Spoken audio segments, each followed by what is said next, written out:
Eva had made a comment in one email we sent back and forth that she had concerns about K-8, and I asked her to elaborate, and she had come up with a number of issues that would probably be worth going over, because this is a big question throughout the district.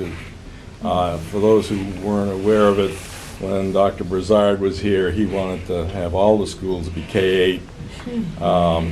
And so they tried shoehorning this into all sorts of schools. Yeah. One of the reasons that 16 is closed is probably because they were trying to shoehorn that in there, and it wasn't not fit a good for it. area to do that in. Definitely not. Well, there wasn't enough room. Yeah. Wasn't enough room. Physically, there wasn't enough room. But there were major gains in that area at the time. Not good. Not good. And they just welcomed gang members to go up to school, basically, which was not good. Not good. So what have you folks, you've got K-8 in 19 right now. Pre-K-8. Pre-K-8. Pre-K-8. Excuse myself, folks. Yeah. Take care. Good luck to you. Thank you. So, what would you like me to do? Well, if you can just list some of the things that you've experienced as far as having, bringing K-8, 7 and 8 into your school, and where do things stand right now as far as your getting back to the administration and seeing about going back to K6, which sounds like that may be the direction a lot of people at your school would prefer. We were one of the first first cohorts to become a pre-K through 8th grade school. That first year, they switched over. I was not in the building. I was an assistant principal at School 8, and they were not a K-8 school at the time. They were a K-6 school. And then when I returned and became principal, I was in the second year with School 19 as a pre-K-8 model. The first year, my experience was that, the kids were scattered and they were mixed in on the third and the second floor. And I didn't like that, but, rule of thumb, your first year you don't change anything because you come in and everything's set up. So my second year I changed some things. There were 3 7th grade sections and 3 8th grade sections. I thought it was too much for the building because of the babies in the building. So I cut that down to 2 sections of 7th grade and 2 sections of 8th grade. And I moved all the kids on the same floor. So 6, 7, and 8 near me. So I could really keep a close eye on them. So that was one of the things I did my second year, and reinforced with new teachers and returning teachers. Even though this is a pre-K-8 building, this is still an elementary building. You will have to walk your kids to their next class. You will have to monitor them in the hallways. You will have to monitor any transitions that they make because of the immaturity and because of safety issues with our babies. And, watching the language and just, the mannerisms of our middle schoolers. They're immature, they're hormonal, they're happy one day, they're mad the next, they're crying one minute, they're playful the next. They just all over the place, but that's normal because that's what they do at 7th and 8th grade. So I run a tight ship with this program, and it can be very difficult at times. Even though you have the structures in place, you don't control what people do. Sometimes you're not always there to redirect. So I've had complaints from parents. I got a note from a parent. I happened to be out of town this past Friday attending a UPK training because we have a lot of pilot programs going on in my building right now. We just received the grant for a full day pre-K. So I tore down the wall, and now we have 2 pre-K programs that are running full day, which we're excited about. And then we have the pilot for K2, Common Core, the curriculum. And we're getting ready to pilot another program, kindergarten ICAP, which is kindergarten integrated classroom, which basically means normally there's a general ed teacher, regular teacher, and a special ed teacher. But this year we're going to try a general ed teacher and a speech and language teacher to prepare them to read reading by 3rd grade. So this is going to be a pilot in our building. So I have 3 pilot programs that will be going on in my building for this up and coming year. But the teachers are a little frustrated because of the language, which is not very nice. Because of the actions, they're very playful. And, you know, we control it as much as we can. But sometimes we're not always in the right place at the right time when they're transitioning and they're going up floors, down floors. And the kids are walking by and, you know, and then the other issue is them all being bused together. Not good at all, not good at all. And my parents are saying, my son never cursed, now he's cursing. And, you know, I'm like, oh boy, you know. So then I talk to the bus driver, make sure the babies are way in the front and the bigger kids are in the back. So we try to do strategies like that, keep the babies up front and the bigger kids in the back. And, you know, have conversations with them.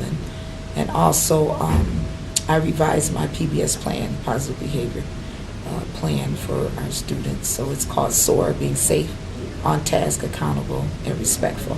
So we're encouraging our students to do that, modeling what it looks like, you know, asking them to soar every day. There's also fiscal issues. Once again, it's an elementary building, and we would love to have a bigger cafeteria. The kids are big, so one of my issues when I came in, the desks were too small, so I had to reorder desks. The fountains are too low, so they've been down very low, and to use the fountains. And I had a new student say, why are these fountains too low? And I said, because you are not really meant to be in this building. This is an elementary school. And he was like, oh, that makes sense. So cute. He says, my back's hurting from bending down every day. I said, I'm sorry. I don't know what to tell you, you know. And then space for lockers, which takes up space, you know, for passing and transitioning. We love all our kids, though. Whoever comes to the door, we welcome them. We welcome their families, and we do all that we can for them. But just feel that it's not a good fit. The exposure that my pre-K, K1 and 2 are getting, not good. And hearing the vulgar things and seeing some of the actions of the kids, they're not being good role models. And I'm not seeing every kid. It's just, you know, you have your few, you know, at 7th and your few in 8th grade. And I have to say, for this year, my 8th graders, they're doing great. But by 7th graders, there's something special. Extra special. Very, very mature. Oh, I want to say 4 years ago for us, I want to say, because I believe this is our 4th cohort of students, because I plan a little graduate moving up ceremony for them every year. This is our 4th year. Now, what Time flies. has there been any discussion with the district about reverting to K6 here, or? Well, not yet, but the budget proposal was sent out yesterday. Did There you was see something that? in there Yeah. said they were going to knock 2 schools back to K6. Yeah, but see, this is the issue I have now, because here we go. I just met with my supervisor, my chief today, going over my budget.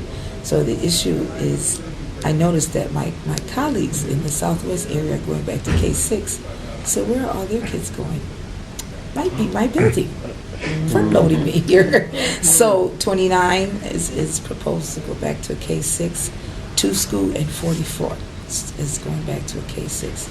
So where are the rest of the kids going? Where are the 7th and 8th graders they have? Where are they going to go? I read something about some of them going to East High, but I'm not sure if they were coming from these K8 schools and they were going to put them over at East. Well, in the statement too, it said that they were going to go to schools that have better facilities and better programs.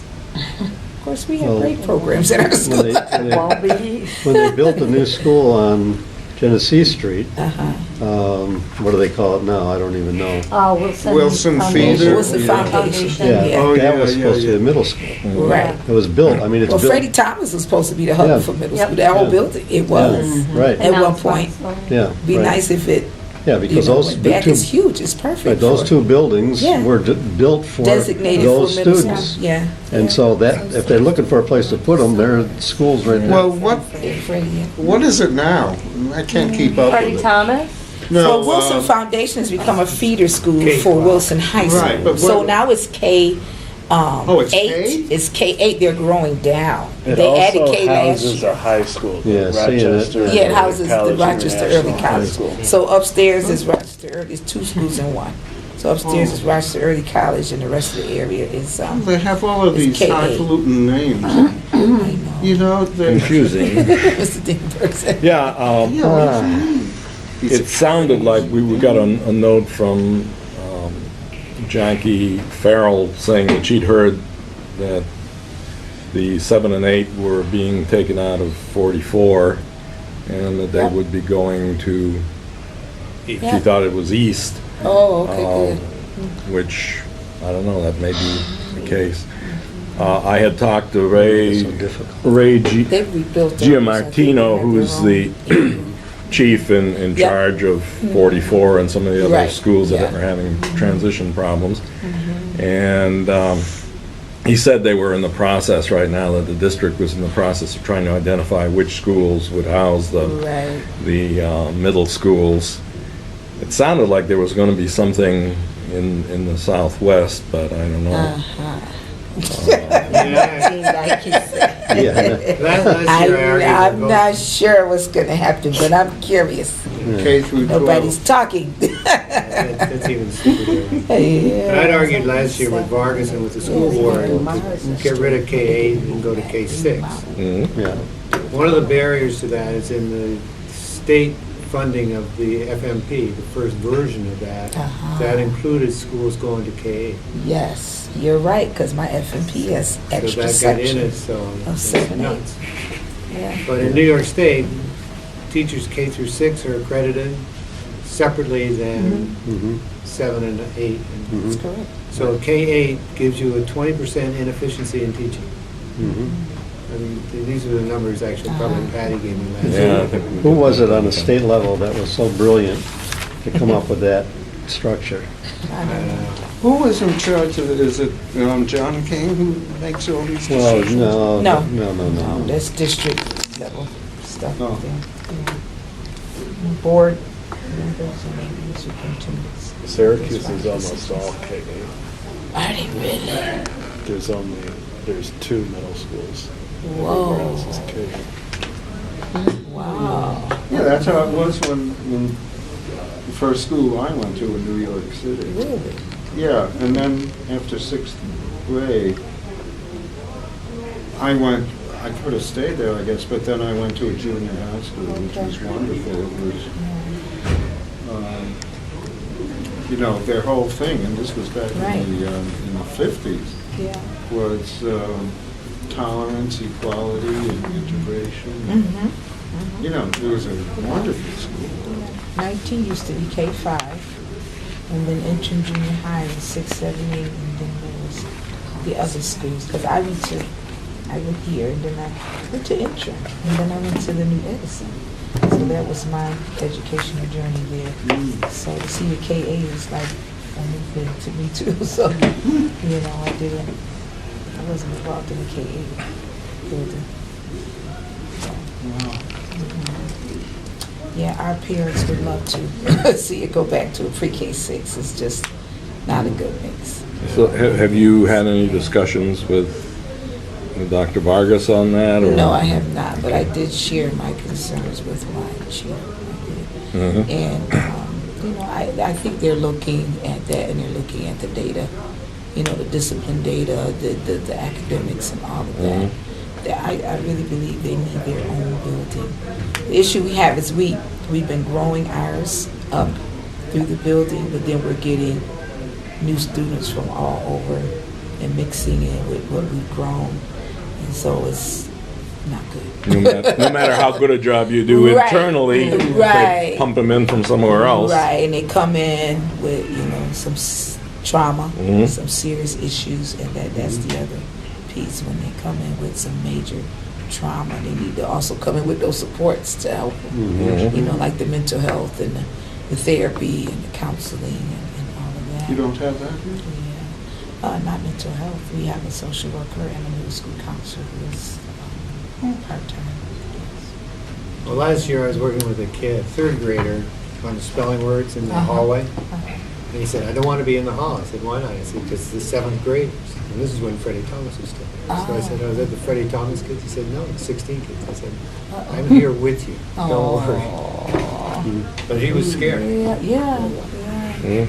So I'm a little confused, Ms. Thomas. You would like, To go back to a pre-K 6. yeah, Yeah. but then I thought you said something about pre-K 8. No, I'm a pre-K 8 now. Right, I know that. Yeah, but we like to go back to pre-K 6. Yeah, and the parents would like that also. Yes, they would. Yeah, Yes, okay, they would. good, yeah. Yes, they would. Okay, well, we'll have to keep hammering away at it, I guess. Yeah. I have a Hopefully- feeling it'll get there. I Yeah. think they're realizing the mix is not good. And they really do need their own space. I feel bad that I can't allow them to transition on their own, because I think they should be more accountable with moving around and getting to their classes and Well, everything. But because of the babies, I can't Mhm. allow it Yeah, because sure. they're so silly and they're so immature. That's the issue. As much as we talk to them over and over again, it's like every day, the same thing. You know, put your pants on. You know, take your hat off. Be respectful. Don't curse. Don't just, you know, it's a bunch of don'ts. You know, and just reminders, you know, about being respectful and being safe. You know, no slap boxing, no horse playing. You know, just the things that boys and girls do, just being silly. And that's what they do at that age, so it's to be the expected. transition, like you said before, Right. the hormones. Right, it going on, is. It really They're is. popping off everywhere. It and, is, you know, Yeah. one minute they're crying, they don't, that's not my friend. The next day, oh, that's my friend. I'm like, okay, who's your friend and who's not your friend today? Tell me now. I can't keep up anymore. I can't keep up anymore. Adam Urbanski Yeah. defined middle school students as hormones and sneakers. And there, that's perfect. Perfect example. Perfect example. Yeah. Perfect example. Well, yeah. some of the elementary school kids are, I think that they're developing earlier than the previous generation. Yeah. Yeah. They're being exposed to too much too soon. Is that Too what much it too is? soon, But they're and- biologically, I think. Yeah, they are that too. Yeah. The kids are way bigger than me. Fourth, fifth, and sixth. I'm like, Yeah, yeah, yeah. They are.